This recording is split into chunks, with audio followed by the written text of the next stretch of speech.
Good afternoon, everyone, and thank you for joining us. I am Jack Schneider, Assistant Curator here at the Museum of Contemporary Art, Chicago. I had the pleasure and honor of working closely with our two speakers today, Jamillah James and Rebecca Morris, on the exhibition Rebecca Morris 2001 to 2022, which opened earlier today at the museum. Before traveling to Chicago, the exhibition debuted at the Institute of Contemporary Art, Los Angeles, where it was organized by James, who held the position of senior curator there before joining the MCA as our Manilow senior curator just last year. In addition to the MCA Chicago and ICA LA, James has held curatorial positions at the Hammer Museum, the Studio Museum in Harlem, the Queens Museum, and has produced exhibitions and programs at various alternative and artist-run spaces since 2004. She was also the co-curator of Soft Water Hard Stone, the acclaimed 2021 edition of the New Museum Triennial. As indicated in the title, Rebecca Morris 2001 to 2022 surveys 21 years of Morris's large-scale paintings and inventive approach to composition, color, and gesture. This exhibition follows in the lineage of an earlier exhibition staged by our friends at the Renaissance Society in 2005, titled Rebecca Morris Paintings 1996 to 2005, which surveyed a decade of Morris's practice between the mid-90s and mid-aughts. Morris has also had significant solo presentations at the Blaffer Art Museum in Houston, the Bonnefontaine Museum in Holland, and her work has been featured in major group exhibitions like Made in LA at the Hammer Museum, the Whitney Biennial, and Inherent Structure at the Wexner Center for the Arts. Artworks by Morris are held in many prominent public collections, including the Hirshhorn Museum, the Museum of Contemporary Art Los Angeles, and the Art Institute of Chicago, just to name a few. She has received numerous awards and fellowships from the likes of the John Simon Guggenheim Memorial Foundation, Tiffany Foundation, California Community Foundation Fellowship for the Visual Arts, and Art Matters, Inc., among others. We are really thrilled to host this exhibition at the museum, which I think is so important and timely and really beautiful. And I'd like to thank Rebecca personally for bringing this work to Chicago. If you haven't seen the show yet, I would encourage you to do so after today's program. We're open to 5 p.m. today, and the show is on view through April 7th, so you have plenty of time to come back for repeat visits. I will also mention that the fabulous exhibition catalog is available to purchase now in our store, and it is sure to sell out, so I would grab a copy now while you can. Before I invite our speakers to the stage, I'd like to thank our many generous funders, a full list of which you can see here. I'm not going to read all that. You're welcome. So now I'll ask you to please silence your phones and refrain from using them during the program, unless, of course, you're using them for captioning. And you can access captioning above the screen during the program or directly on your phone through the QR code here. So now, please join me in welcoming Rebecca Morris and Jamillah James.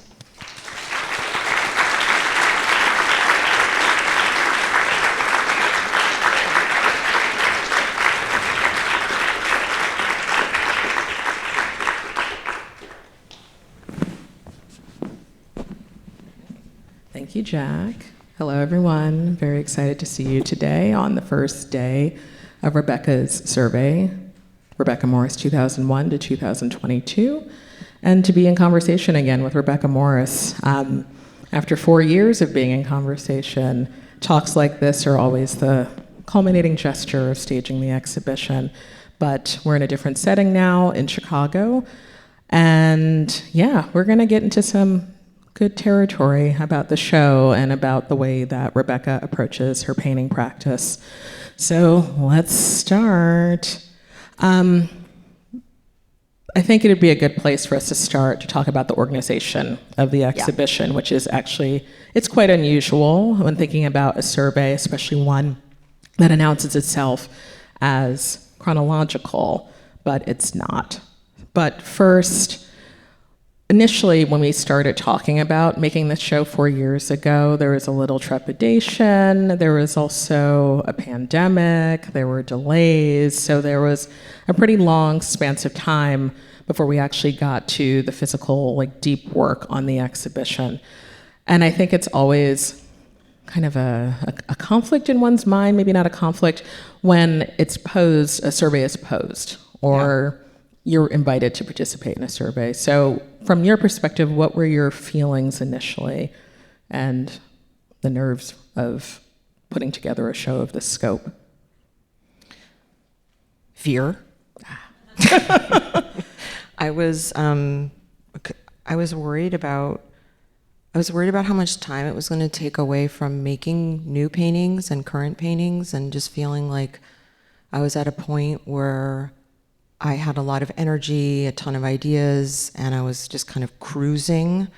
And I was worried that taking the time to build a survey show in the way I really would want to I have a finite amount of energy. I have a full-time teaching job, so I have 2 full-time jobs.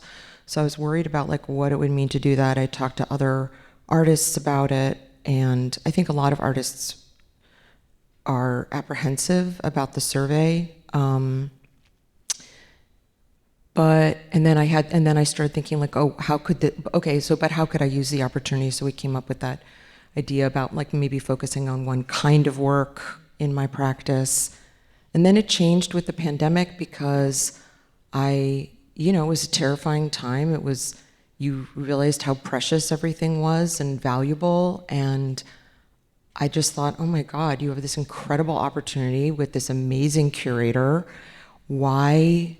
You just have to go for it. And fear is something that you just have to lean into sometimes. So I just thought, okay, I'm gonna do it. And so we did. And I'm grateful, and I'm really glad. I'm really glad that we made it work too, for sure. I mean, as you mentioned, we initially started thinking about the show, not wanting to do the show chronologically, because there's a lot of baggage for, a survey or retrospective that's physically organized across time. And at first we were talking about focusing on this one tendency in Rebecca's work, which, Daniel, could you put up 0905, where there's a framing that happens on the perimeter of the painting that is a metallic line. And you had a whole suite of paintings that we were initially looking at, but things skewed a bit and we opened it up quite a bit more. But I think it would be helpful to understand your perspective on a chronological survey and why that also was maybe not the best direction. I mean, I have my own feelings on it, but an artist has a completely different perspective on it. I just thought it was boring. Indeed. And I kept trying to think, like, when it came around to doing the show, or doing it as a survey, I kept thinking, like, okay, how do you do this? Like, how do I make it useful for myself? Like, how do I make this something that, instead of being something that's gonna delay me or take me away from my work, how can we make this a show that actually pulls me in deeper, gives me something back in a way that's really useful for me as an artist in my own studio, not just useful in helping people to understand my work more, but just very selfishly, like, how can I use this moment to make my work better? And I think that I know the chronological order of my work. It announces itself in the titles. And my whole titling system is based on this. I've also been very fortunate to have the opportunity to talk about my work quite frequently because I'm an educator. And so I've given a lot of artist talks, and I've given every single kind I can think of, chronological, not chronological. So I've thought about my work in these different ways, and the talks and the way that thinking about my work as in groupings of work or formal tendencies or in colors or in idea groupings, these have all been more generative to me than seeing it as a line. And I think that's also the fear of seeing your work just marched up in a timeline that feels like a kind of doom, artistic doom, where you're just like, ugh, now what? And I didn't want it to feel like, now what? I wanted it to feel like, now what? Yeah, I mean, it freezes the work in a kind of awkward way. And your Yeah. work does not lend itself to that kind of presentation because there's so much back and forth between the different gestures that you're doing, which is the central part of this exhibition. And I feel that it's a more generous model to think of the formal aspects of the show. I mean, plenty of curators do this, but I think your work in particular lends itself well so that people can see how the work has changed and evolved over, 21 years, even more, but also how things are also consistent across that time. Yeah, I would also add that for the book, for instance, the book, we did lay out all the paintings chronologically in the book, which I think works, in my opinion, and I think I can say in our opinion, because the show isn't laid out that way, and we have the installation shots from the ICALA at the beginning of the book. But then you can look through the book and see the chronology, and it's earliest to latest, I think. It's in a true chronological order. Yeah. I think so. And then, but I am a person who's totally fascinated and connected to the idea of time. And so another part of the book is this chronology of the dates of the show, 2001 to 2022, which is all, a very edited version of all of my studio photography that I take all the time in the studio through all the studios from those years. And that is also chronological. And so despite my saying that I don't want to see all my work lined up, there are ways where I am interested in it, kind of archiving, understanding where things come from, but I just don't feel that that's was the most interesting way to position my work in a survey exhibition. Yeah, I think the more active way of doing it, I mean, the book is very helpful in that you can see a pretty large cross-section of your work. However, you have many, many, many paintings, which of course made this show a bit of a challenge to organize. I mean, all excellent across the board, but we have limited space. Good. I don't know. You're really good. But one thing that I always liked about going to your studio, besides, of course, our conversations, seeing the work, is the order in the studio. And initially we had talked about possibly including some works on paper. Oh, yeah. And that fell to the wayside pretty early on. But why didn't you want to include those works or a small section of those works in the show? Was it just space? I think it was space and understanding the size of the ICALA, and that would mean less paintings. And I think, a survey show is not a retrospective. It's a look at a section of time, not all of time. And so maybe if I'm fortunate enough at some point to have what they call a retrospective, that would be a place to put that work in.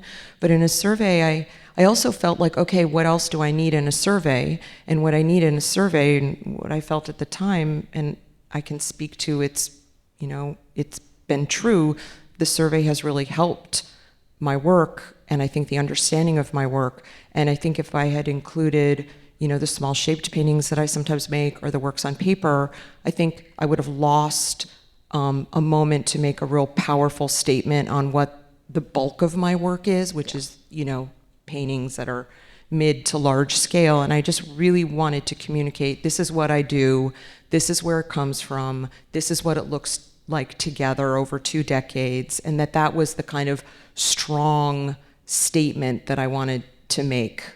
And even also catching on to the idea of the survey, we didn't have a title for the show until the very last minute, literally days before it opened in Los Angeles. And I suddenly realized, oh my God, I've spent all this time we have spent all this time creating a survey exhibition.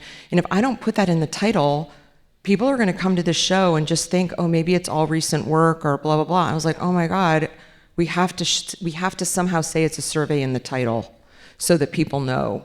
And then that just worked. So that's where the dates came in, and then it mirrors the titling. So, and it's pretty aligned with other titles for shows that you've had, like your recent show at Corporate versus Dempsey, I think was 21, maybe? 29, 29, I think it was 29. And then the show you just opened during Armory at Bortolami is 31. Yeah. Yes. It's concise, but it's also sometimes a misdirection. Like the title of our show is a bit of a misdirection for the reasons of how it's organized. Yeah. So every time a show travels, there's a new opportunity to revisit its organization. And the show at ICLA opened in 2022. And there's certain things that we changed out in this version of the exhibition. For instance, we swapped out 5 paintings just to create new relationships in the gallery. The architecture in the galleries has also shifted. One thing that we wanted to explore in LA is how to conceptually link the show in LA and the show that was at the Renaissance Society in 2005. And one of those ways was how you entered the gallery and what you saw immediately, which were 2 paintings on the horizon, which was exactly how the work was staged in Chicago at the Ren.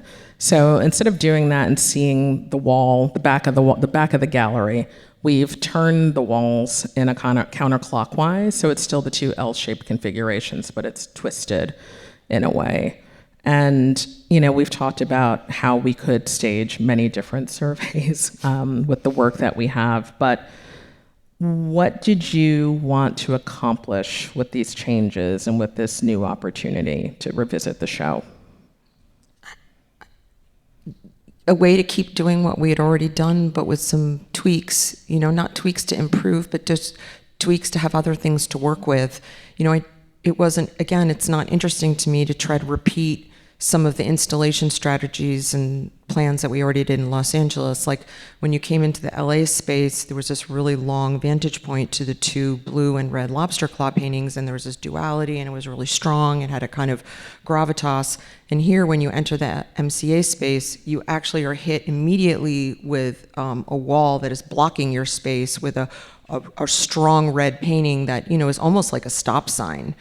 And so that's a really different kind of entering into a space, and changing some of the checklist and changing the architecture just was like another way for me and us to create an exhibition that brought out different aspects of what I do and paired different paintings and different vantage points. And I think one thing I'm really happy with upstairs is the way that there are these layered vantage points, and the walls, like you can stand in certain places and kind of like see 3 or 4 walls with paintings literally layered in space. And I do that in the paintings, so it's really nice to have that in the way that you experience the work. And we worked really hard to make a plan where different paintings were next to each other, so different conversations would be happening, different contrasting sensibilities could be made again. We changed things even down to the most minute details, like changing the paint color. Even though it is still a gallery white, the temperature of it is a bit different because of the architecture of the space with the gridded ceiling. That was something else for us to respond to. And these were different conditions than in the LA gallery. So it's been exciting to revisit. We've been living in this show, and it's been nice to revisit it and have effectively a new show, even though so many of the works do overlap. So let's talk about Chicago and your time here in the 90s. Having this show at the MCA was a no-brainer for me, considering that you've shown in 2 shows here, Figures in the Field in 2006 and West by Midwest in 2018, and we also have your work in the collection. I'm really glad that we were able to do this. Thanks, Madeline. Thanks, Renee, if you're here. I can't see you. But having the show here and being able to see the works in person is a must. Given your history in Chicago, you came here to go to grad school at SCIC. You had early, solo presentations here. And, moving to Chicago from the places that you've been. You were born in Honolulu. You grew up in Connecticut. What attracted you to Chicago, and what was Chicago like in the 90s? It was wonderful. Yeah. I loved living here. I had so many great friends, and it was expensive for me to feel like, it was expensive because, I had no money. I was just a student, but you could live here and have a studio, and there was great public transportation and cheap rent, certainly compared to now. And it was a real DIY spirit. There were all these artist-run spaces, and a lot of my friends would rent a storefront for a month and put a show on. I remember my friends Mari Eastman and Amy Wheeler rented a space in maybe Wicker Park, and to advertise it, they took out an ad in Art Forum. It was like $500, and like all these people pitched in, and Wow. It was stuff like that. Then you could just do that. And Chicago's always been really open to artists creating their own context and their own reality. And I think that, and then the 90s, pre-digital, I mean, it's hard. If you weren't around then, it just sounds like we're talking about 1900, but it really had a beautiful, quiet moment to it that was very, very special. And I was really young. I mean, I went kindergarten through graduate school, so I had my MFA at 25, which is sort of ridiculous and probably was stupid, but it's what I did. It worked out. It worked out. But, I was just really young and naive and sort of like didn't ask a lot of questions, just did stuff. Yeah, I mean, we share that history because I moved here in 2001 and I was, living in storefronts, living in lofts, carrying on, seeing art, working with artists, hanging out with artists. But, college time, I think, is a time that like really opens up what the possibilities are going to be for you. And being at SAIC, you studied with a number of notable folks, including the recently departed Barbara Rossi. Yeah. Chicago has this great tradition of painting. Specifically, I think of figurative painters that have come from here, like people associated with the Harry Who, Christina Romberg, and also Carrie James Marshall. There's also people like Roger Brown and Art Green, whose work is kind of in between, and then, a whole host of abstractionists from different generations, like MacArthur Binion, Barbara Rossi, of course, Candida Alvarez, and Judy Ledgerwood, of many other people. At the time, when you were figuring things out as a student and really beginning your career as a working artist, where did you see the context for your work, and who were your peers at that time? Well, all the artists you mentioned, I didn't really know. I mean, I knew Judy Ledgerwood a little bit because of her association with the school, but she's a little bit older than me, and so I would see her around and be like, "That's Judy Ledgerwood," and then Carrie James Marshall actually was at USC teaching then, and my first class I ever taught was advanced painting at UIC, and he taught next door to me. Oh, goodness. It was amazing. I know if I'd known more, I would have been more terrified, but again, he was so nice and generous and cool. So a lot of the people, again, like, it was through experience and meeting them rather than a kind of history. But wait, go back to say the question again, because I just lost track going down memory lane. So context, I mean, even though these folks were not your contemporaries, they established, a foundation of what we understand Chicago painting to be, but there's also other people, your community, your peers.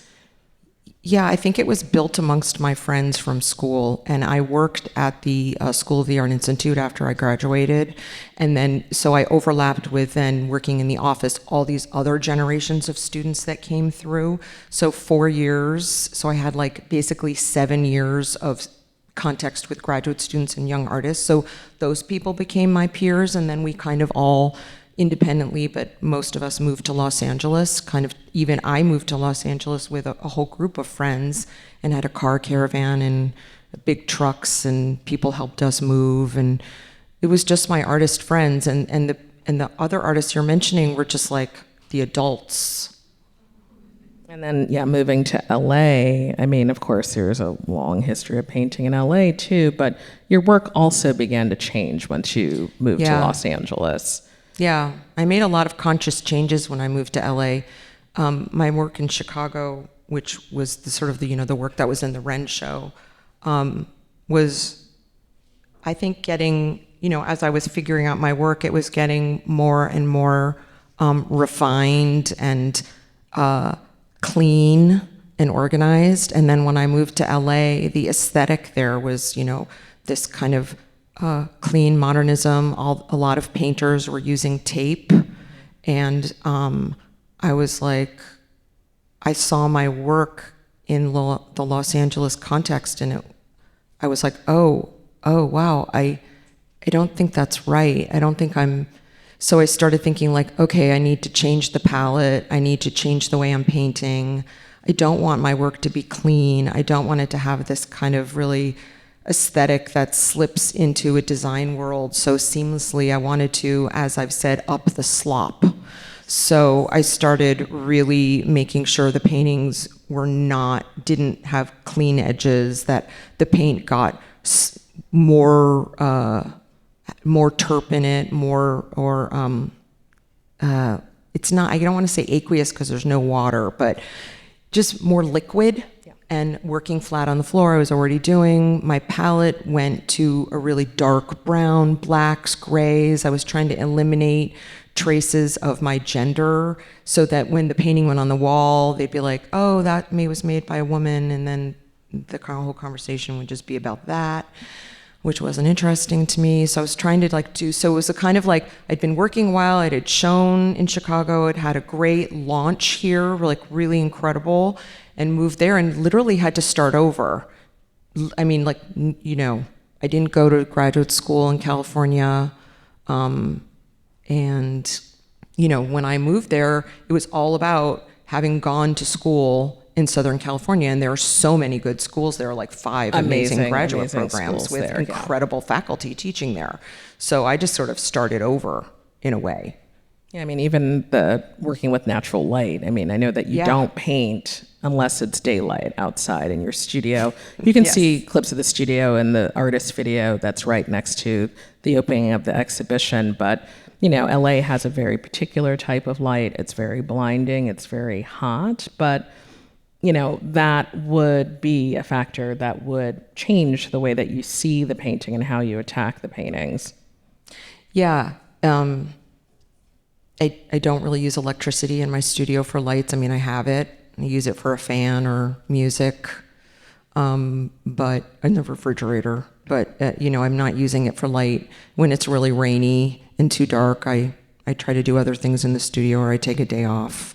But the light really changed, and I've been very fortunate to have these studios with skylights in the ceiling. So you have this incredible light that even though it's changing in the day, it's catching all the points. And it also helped me, you know, when you decide when you're going to paint and it's just during the day and you use natural light, it means that your personal life can happen after instead of losing your entire personal life to being an artist. So 9 to 5, nice.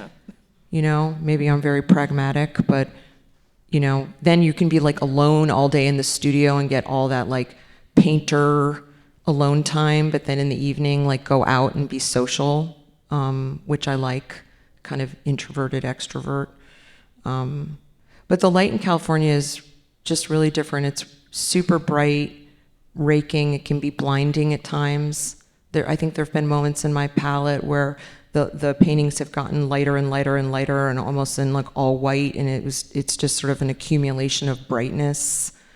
I named, there's a poet, Martha Ronk, who lives in Los Angeles, and I think she teaches at Occidental. And she, in one of her poems, she referred to a poem about Los Angeles as, and she said, the ache of bright. Which is the name of your show at the Blaffer. Yeah, yeah. And so I used, that was a good title. But that feeling of intensity. But then, of course, like, you know, you do one thing and you're painting for a while and you want to do something different. So like after the paintings were almost like disappearing in color, I wanted to get something like contrast back.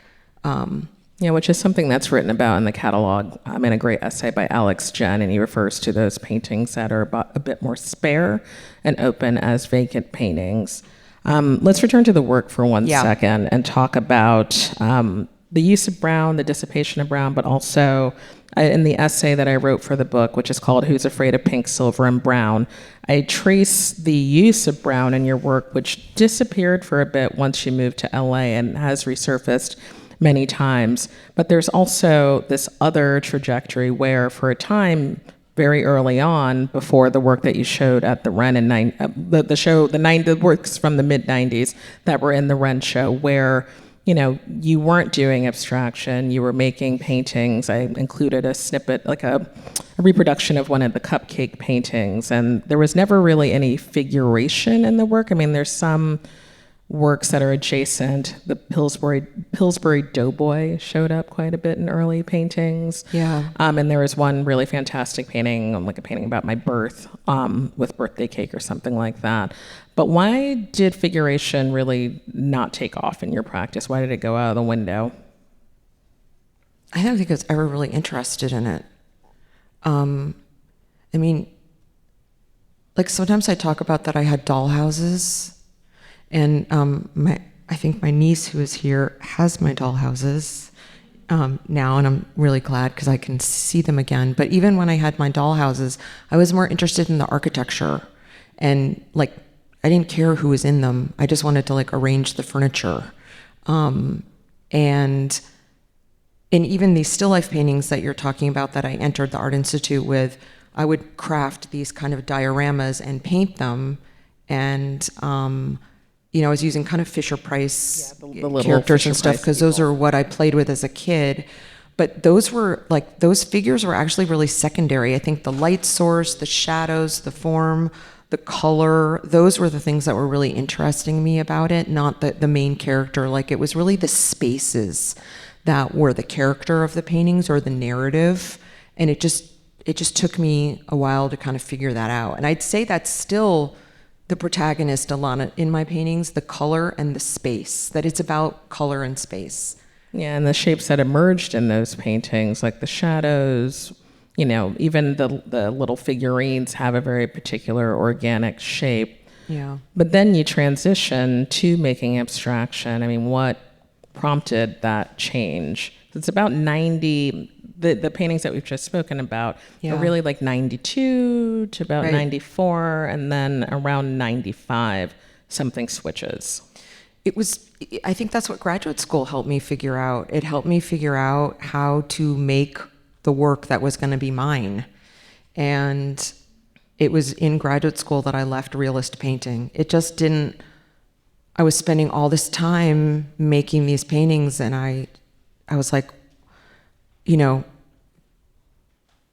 be like, oh, that shadow's wrong, or that light source. And I'm like, oh my God, like I'm making why do I have to, who cares? Like, why am I fiddling with a shadow for 2 days?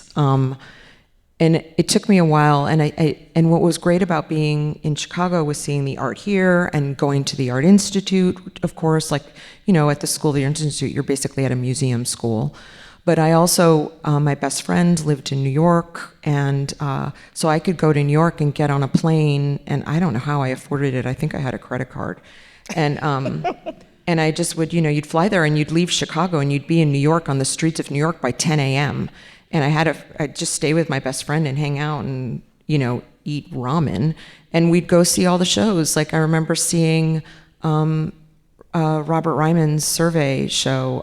And then, my teachers here in Chicago were telling me about Moira Dreyer, who had just passed away, I think in 92 or something when I was in school, and also learning about Mary Heileman's work at that time. So there were these artists who were being presented to me and that I was learning about, and they all had this kind of easy sense of abstraction, and that abstraction wasn't this complicated idea, that I had been overthinking it. And when I understood that and realized, someone like Fred Sandback, it's just a string. And I remember seeing the Dia show, where you walked into Dia in Chelsea and the whole floor was empty except for these little colored strings, and I saw these planes of space just cut invisibly, and it changed my whole outlook on thinking about space, how to make a painting, the bare minimum of what could be made to make a painting. I was doing these right at the end of graduate school. I was doing these polyurethane and glitter field paintings, and again, and I think approaching abstraction from a field point of view was my first way in. And then once I started, I was like, oh my God, this is my language. I just suddenly felt like I had been speaking in the wrong language the whole time. Like I was close, and then it would just like clicked. We'll go back to the glitter paintings a little bit later. I mean, that's monochrome adjacent, those paintings. Yeah. So yeah, that was like a foray into abstraction. And as your work continued to shift and progress in the 90s, a lexicon of mark making began to emerge, which is central to the exhibition and how we catalog those things. But the thing that's been really appealing to me, among other things about your work, is its difficulty or resistance of categorization, and that there's not one prevailing style where you could go and look at one of your paintings and be like, aha, that's a Rebecca Morris painting. But, occasionally there's ways that your work is spoken about where, you're lumped in as woman abstract painter, or in the mid 2000s, the 2010s, where there was this whole conversation about new casualism, provisionalism, artists that were influenced by like Michael Kreber and Raul de Kaiser, and then everyone in Brooklyn started making these small, paintings with one mark on it. But these things aren't necessarily accurate in talking about your work. But because of the way that you approach your work, it is disruptive. It does resist genre. It does resist, the ways that abstract painting are spoken about. So when you made this transition, was it your intention to be a disruptor, or did this kind of unfold for you later? I'm so flattered to be considered a disruptor. I don't think of myself that way, but I love it. When I left realist painting, I started making abstract paintings, and I made them for, these were the first paintings I showed in Chicago in the 90s at 10 and 1 Gallery, and there were kind of two kinds that I made. I made these sort of like blob layered ones, and then I made these ones with spray painted lines that were a grid, but they were across, what is that, a diagonal grid, and I was making these abstract paintings that had a lot of variety within them, but there were still these two kinds. And I remember my friend, Donald Morgan, actually said to me, he's like, yeah, it's so cool, I wonder if you'll ever combine them. And I was like, oh, like it's like such a basic thought. And then he said that, and I thought, yeah, what am I doing? I'm like getting stuck in another trope again, where I'm just thinking like I have to have all these rules, and you're making this kind of painting now, and it's that kind of painting. And I thought, fuck it, like I can make lots of different kinds of paintings, and I don't have to. And so once I started thinking about it that way, I was like, this is what I want to do. Like, I don't want to, fight monomania. Like, I don't want to go and make the same painting over and over again. And discovery and accidental processes, like these were all things that were thrilling. And so I didn't really think that it was going to be so difficult. I didn't understand that maybe this would slow down people's interpretation of what I was doing. I mean, again, this is a part of me that just kind of does things and doesn't really ask the big questions. So I just kind of did it, and then realized, oh yeah, this is kind of hard. But I don't know, that's why it's been nice to have a teaching job. Yes. I mean, it was around 2004 that you wrote the manifesto for abstractionists and friends of the non-objective, which is really throwing down the gauntlet about the things that you're interested in and advocating for, but also it's an invitation for other artists to kind of set the stage for what their convictions are. And what your convictions are as an artist is being, radically experimental with your approach to color, embracing craft-like forms. I mean, there's a mention of macrame. There's also macrame, suprematism, all these things that you're evoking in that manifesto. And these are things that do bear out in the work. Yeah.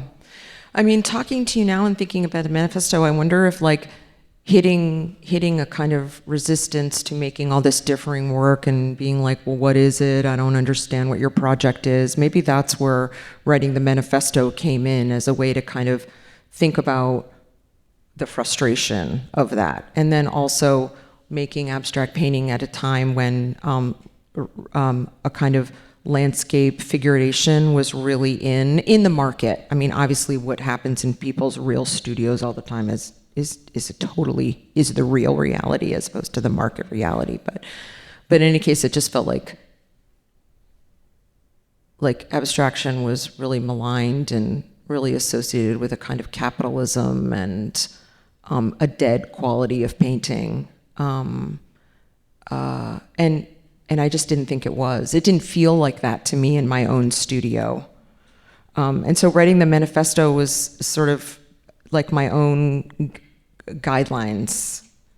for how I felt about it, and like my inner voice to keep going, like the voice you need to tell yourself. It's your pep talk. I mean, it's interesting that you talk about abstraction as something that is market friendly, or at least commercial friendly, because I always think it's the opposite. That figuration is more, direct, or I don't know. It's a little more definable than abstraction. Speaking of which, we've often talked around the discussion of gender and abstraction as it pertains to you and also more broadly. And, there's a whole host of artists that have engaged questions of identity through the lens of abstraction. I mean, there's many Black and POC artists. During Expo a couple of years ago, Mary Lovelace O'Neill was there. There's artists like Sam Gilliam, Raymond Saunders, Joe Overstreet that have explored this. Then I also think about queer artists in the 90s who are rearticulating minimalism, through different materials and different approaches. And then there's a cohort of women painters that you're associated with who are all phenomenal. Totally. Completely phenomenal. But I would like to hear from your perspective what you think about the ways that identity and abstraction relate, even if that notion is completely evacuated from your paintings.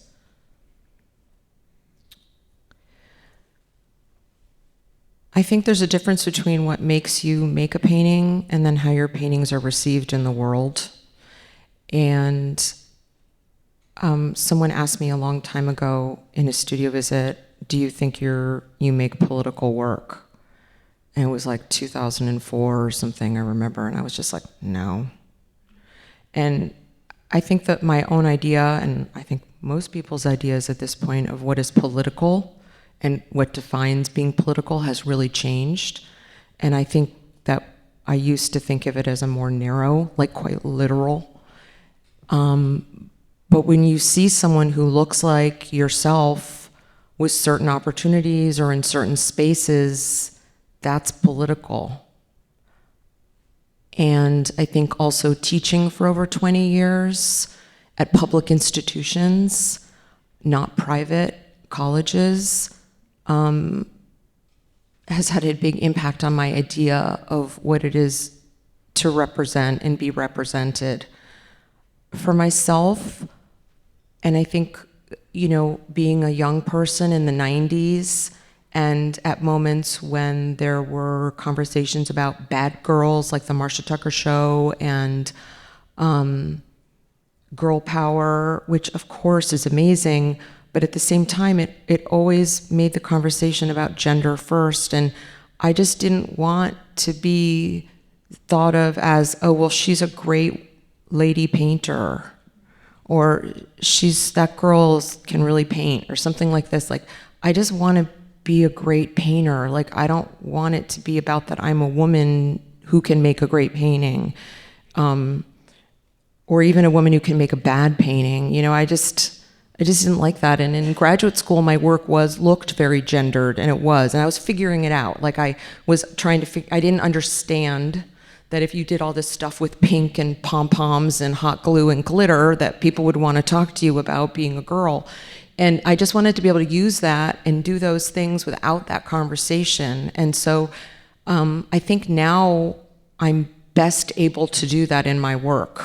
I think I've caught up to a lot of this by doing things like eliminating all those sources for a period of time and only making black and brown and white paintings that are incredibly neutral or don't have a very gendered interpretation. And so, I've done different things at different times, and but size is a way that I continue to think about literally having a presence. But I also think it's important that scale isn't just a heroic, overwhelming, monolithic kind of experience. That scale and something really big, an experience with a very powerful, and I'd say powerful not maybe in a hierarchical way, but a kind of a deep feeling in a natural way, like those are things I'm really interested in, not necessarily making like a heroic painting that diminishes, but how do you make like a really large painting that kind of creates a feeling of warmth and comfort?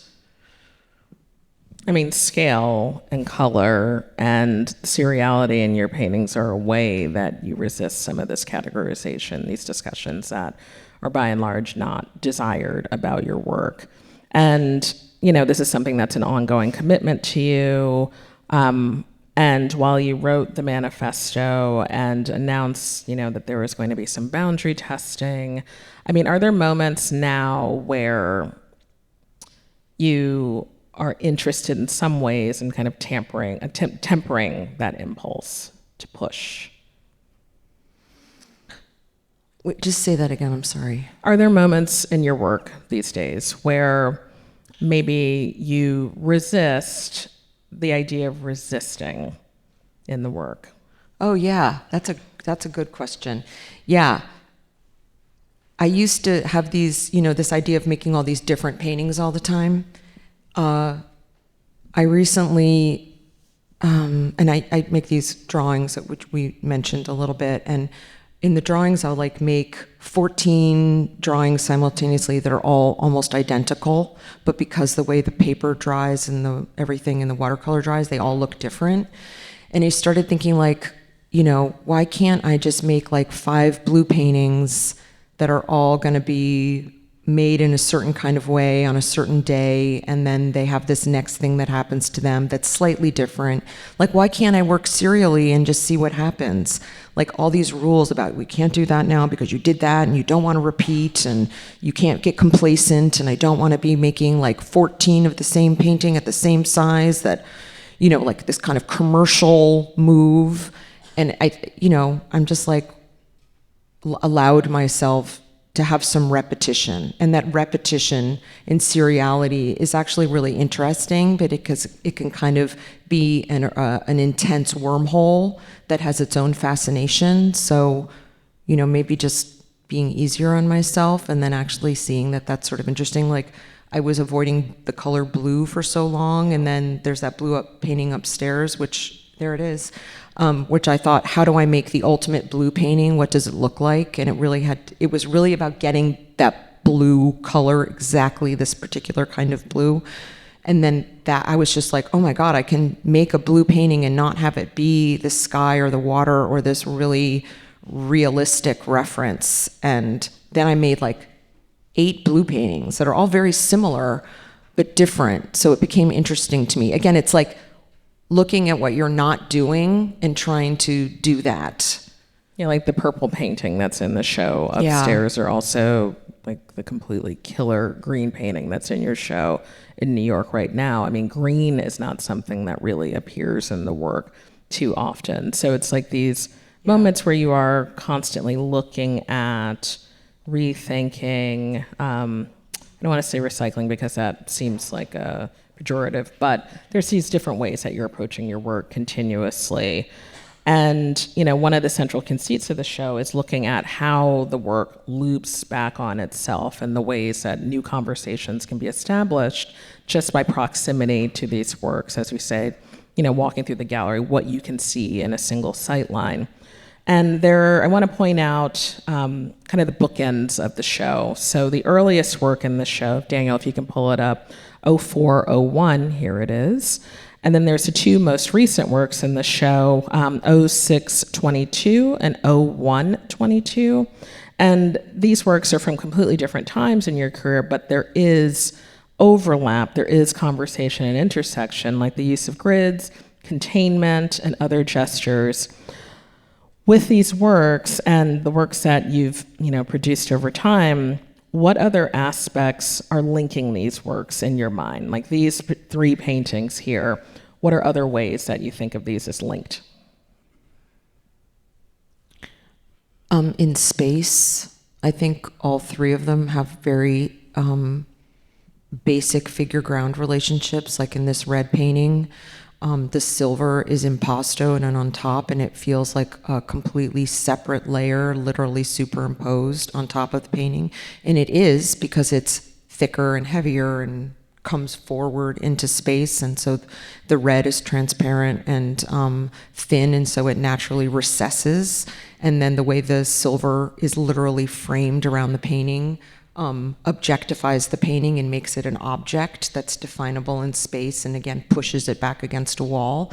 And then the 0104 is, or no, 0401 painting, that one, it has this, again, this poured gray ground. You can see that it was poured in multiple directions. It's not an even field. There's white spray paint and then these thick impastoed blobs. It's the same spatial relationship, literally the same. There's a recession of space, there's a projection of space, and then there's something in the painting that literally calls your attention to the surface plane itself.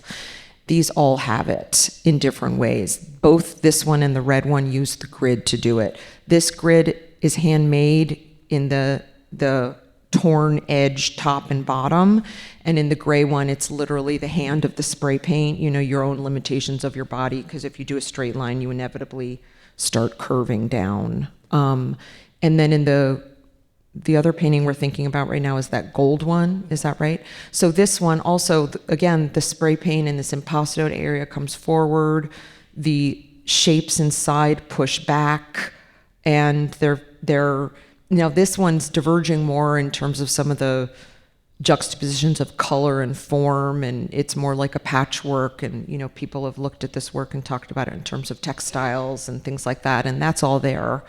But it still has handmade gestures, hand-painted, thinness, you know, it's all there. And then this, and these two, the metallic, this hard and soft, they're very similar kinds of contrasts happening. The oppositional forces are the same in each painting. Yeah, the tension that, yeah, you know, arises from the ways that you're using materials. And what gets pushed back and what gets pushed forward. And then sometimes I think the best ones don't ever let you settle into which is the space. And this is a recent one. I mean, there's something that should be known about your paintings, is that you work on several paintings at once, and you're finishing them at different points.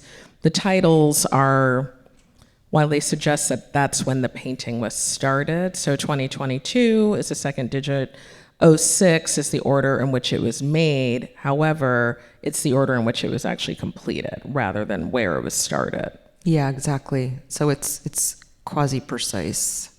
And, you know, conceivably, this work could have been in the studio at the same time as the red painting. Yeah, absolutely. It could have been. And this red painting, for instance, is what I call a tarp painting. It was gessoed but unstretched canvas laid on the floor, and other paintings were made on top of it. So quite literally, other paintings came and went on top of the surface of this painting in particular.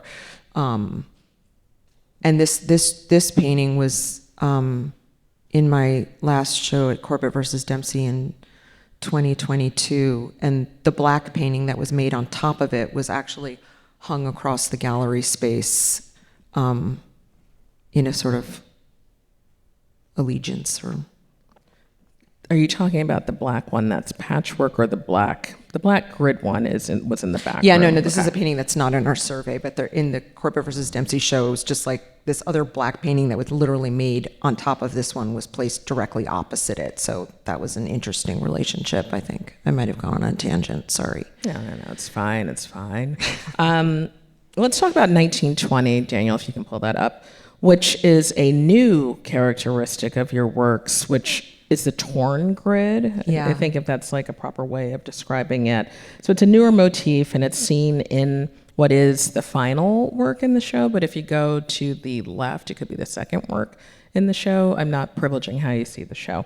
But I've been curious about this work for a while, because there is a companion piece, which I think was the one that was in the Corbett versus Dempsey show. Yeah. So what prompted you to take this new approach to the grid, which of course has its own story, its own history, its own baggage, but in your hands, it changes? Well, it's a way to disrupt the grid. To you have this, you know, very regular systematic structure, and if I rip it or tear it or disrupt it or break it, It just offered new kind of possibilities, and I also liked that it created a different kind of typology. It connected it more maybe again with the natural world as opposed to a kind of system or structure that was, more purely architectural.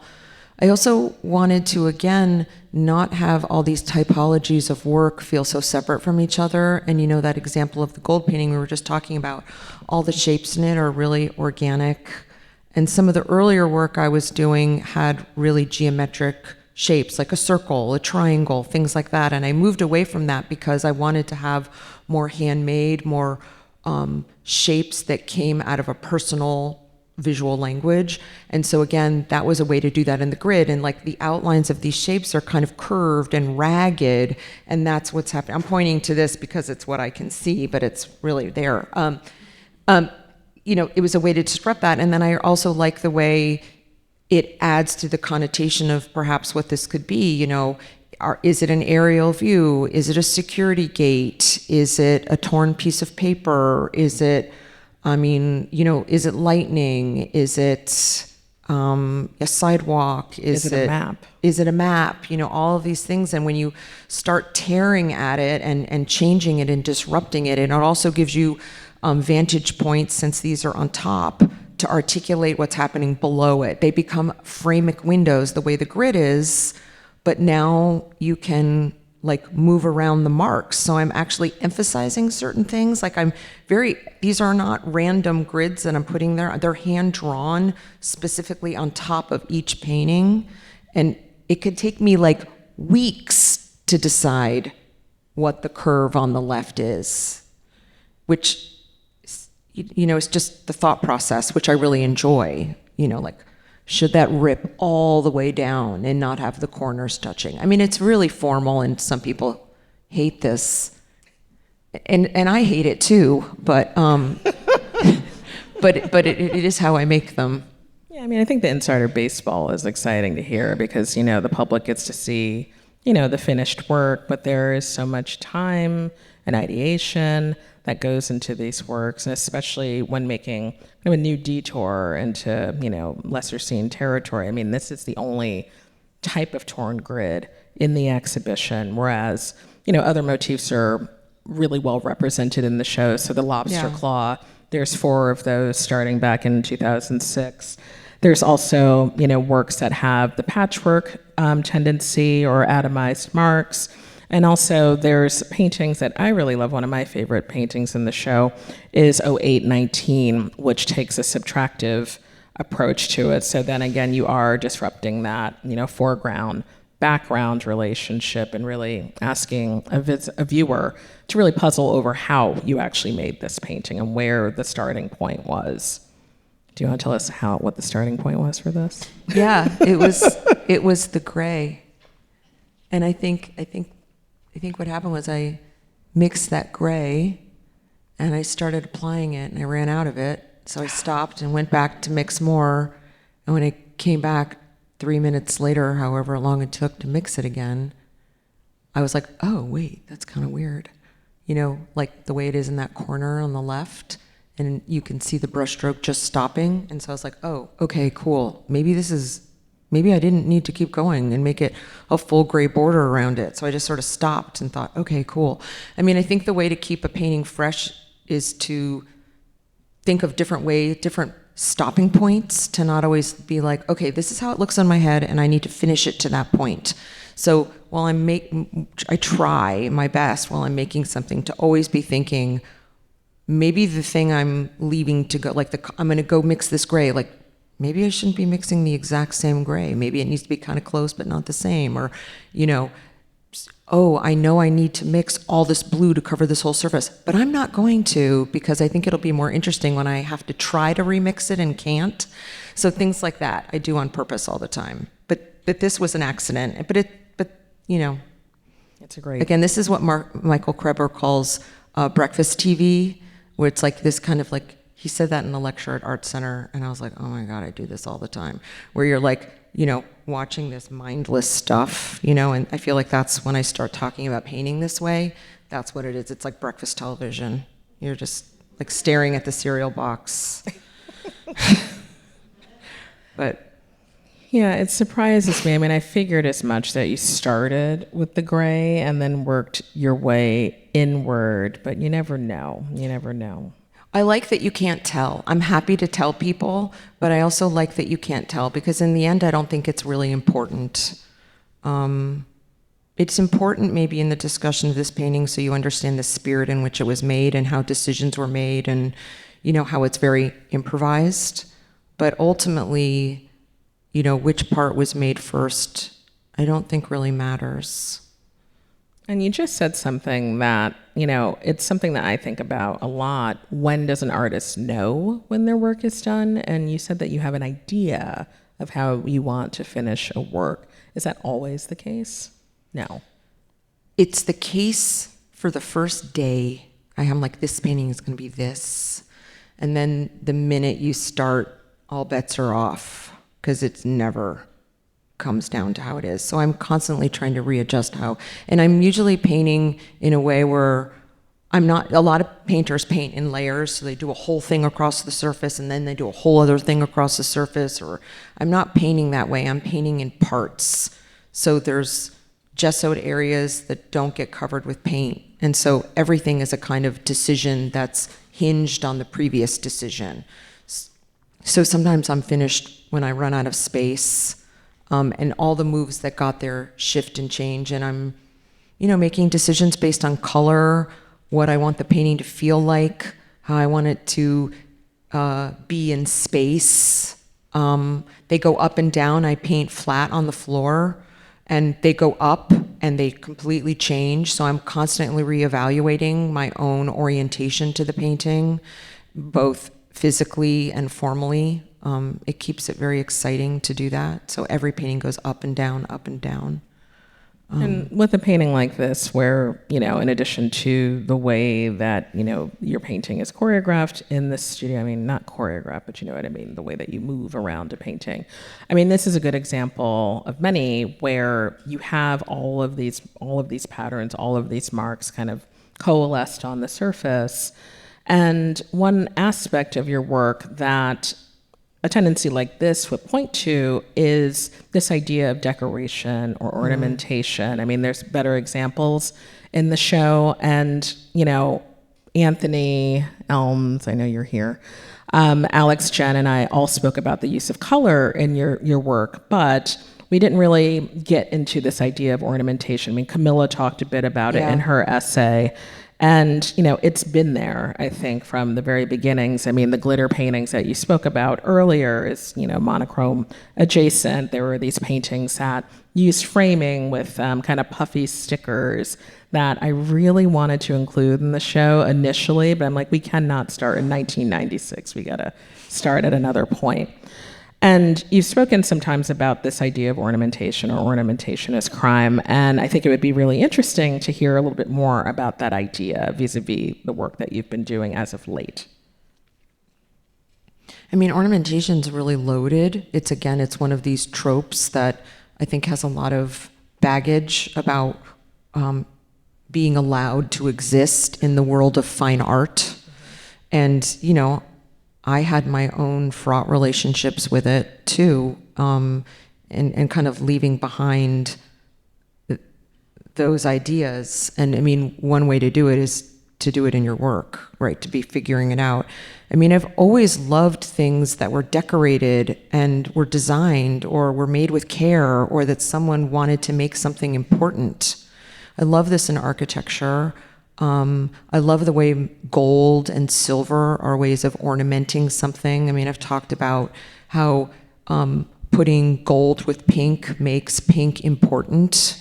It's often a devalued color, a gendered color. I mean, I think younger generations aren't as concerned about this anymore, but from when I grew up and my own coming through art school, these were very contested territories. And so I'm kind of drawn to it for that reason. And it's really beautiful. I mean, metallic is beautiful, and I love the way it can look like metal and so many other things, and it has really interesting reference points. And I'm very interested in what the picture plane is, and, the reality of the window of the canvas. I mean, that's what it is. It's a box, it's a window in its very essence. So toying with that, manipulating that, and there's speaking, you mentioned ornamentation as crime, and one of its crimes is that it's not timeless. And I actually am really interested in things that are not timeless, like that something does look like from a period of time. I mean, I think that's really interesting to mark time. I don't think that's something that we should evaluate things that are valued as important as being timeless. I think we're a little hung up on that. So like that's the thing where ornament fails, is it's not timeless. I'm like, well, it's not timeless, but it refers to a specific time as a representation of that time. That's beautiful. I'm nostalgic. I like that. Yeah, there's absolutely nothing wrong with that as Yeah, well. it's marking a moment, and anything in the present becomes the past immediately. So that's not my problem with ornamentation. I actually like it because of that. So we're going to move towards a conclusion for this program, but there are things that we haven't talked about, which is your time in LA, where you've lived for over 20 years, and that's where we got to know each other. Yeah. You're a deeply embedded member of the artist community there. I mean, LA is crawling with artists, which is very exciting. And you've been teaching as well for a while. You're a professor in the painting department at UCLA. And while you have these long-standing relationships with your artist peers and other folks, you're also making new relationships with students that you have in, a mentorship capacity and also in a pedagogical capacity. So I'm wondering how that aspect of your working life now has any impact or has informed the work that you're making now. I don't think my teaching and my relationships with students has a really direct impact on my studio work, but it absolutely informs me as a person. And I think, I've taught for full time for 23 years, and first at Pasadena City College, which is a community college in Pasadena, for 17 or 19 years, and now at UCLA. And I think the thing I love about teaching is that I love young people, and not that only young people are in college, but the next generation coming up, or just that moment of learning and discovery. And as an artist, you make your work, and if you're fortunate enough to have it leave your studio and go out into the world, you really don't get a very concrete response back to what you do. Like I've had people come and tell me, I saw this show, blah, blah, blah, it was so great. And I was like, wow, it would have been so nice to know that then, because at the time that didn't feel very successful. And, so it comes back to, it's just such a delayed echo from being an artist in the world in that way. Whereas teaching is not like that. You have a good day in the classroom, or a great conversation with your student, and you really feel like you did something, and it's tangible, and it gives you this immediate sense of value and meaning. And that's what I love about teaching, is it's really direct. I know if I'm doing a good job or a bad job right away. And I also love the relationships I've made with my students, whether they go on to be artists or not. I really don't care.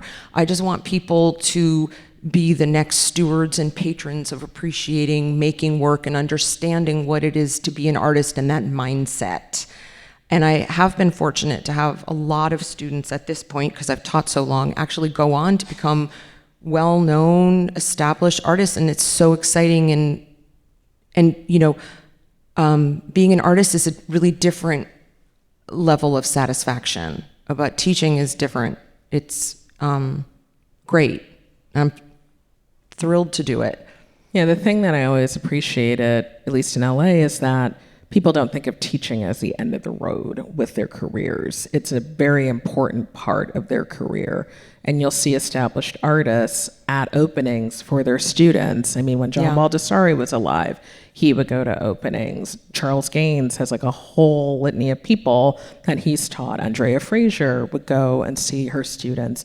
And that you're having these conversations across time and these continued relationships across time is really something that's very moving, but also extremely generative. I think with LA, especially the history of LA and teaching and what you've already brought up, that's where the LA art world really took hold, is that people who made work stayed, taught, and generations increased in that way. You know, when I look at my colleagues at UCLA, a lot of them, I mean, you know, Rodney McMillan, also post-bac at SAIC, then went to Cal Arts for his MFA and is my colleague. Like, you know, this is sort of how it is, and it's a beautiful tradition. I mean, I would like to teach less, for the record, but just... Yeah, more studio time. Yeah. Why not? Okay, so here's my last question for you. So painting is a fairly solitary practice. You're in the studio, you're concentrating, you're working on various things, but as I mentioned, you have a very significant community around you, some of whom came out in full force this week and also at the LA presentation. So in conclusion, I would like to ask you, what words of wisdom would you like to share about the significance of kinship, friendship, collaboration, specifically and personally after 21 years in the art world? It's a bun one, sorry. Well, I think it's really important to understand what your definition of success is, and to also understand that however you decide what that means to you, that it shifts and it changes. So that's something that you have to reevaluate all the time, but I think that's very helpful to have that understanding. And the other thing I think is really important to know is that there's not one way, whatever you've defined as that as success, there's not one way to get that success. And there's so many different trajectories and paths to whatever you decide the goal is. And when I look around at my friends, they've all had really different career paths, you know, some quicker, some slower, and there's just not one way. And I think when you're starting as an artist, you just think you got to do this, then you got to do that, and then that happens, and then that happens, and it doesn't. And everything shifts, and you have to be flexible and just know that it's not a cookie cutter thing. It's a long game. Yeah, and you need to have a lot of willpower. And rest. And friends. Yeah, and having a community is really important, where you have a group of people, you're in conversation, you're doing things together, there's an energy larger than yourself. These things are invaluable. Completely in agreement with you. Thank you so much, Jamillah. I've Rebecca, really you're the loved best. working with you and talking with you. And you're the best. Yeah, no, you truly. are. Thank you, Rebecca, and thank you, everyone, for coming.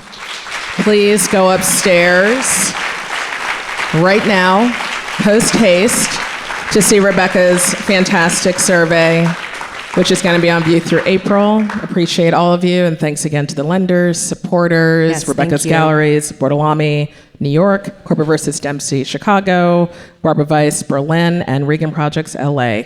Thank you, everyone. Thank you.